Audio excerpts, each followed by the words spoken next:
kwamen een soort fans op de training af. De kampioensploeg van de Jupiler League werd onthellen mooi vuurwerk. Wait Lodewegers is enthousiast.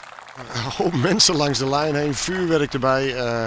Geweldig. Die 3 dagen dat we op Ameland zijn geweest. Spelers bij je gehad, niemand had haast. Dus allerlei tijd om besprekingen met elkaar te doen, meetings te doen. Ook een klein beetje te trainen daar. Prachtig, hartstikke goed. Komend seizoen speelt het Cambuur voor het eerst in de eredivisie. Maar de selectie is nog net roem.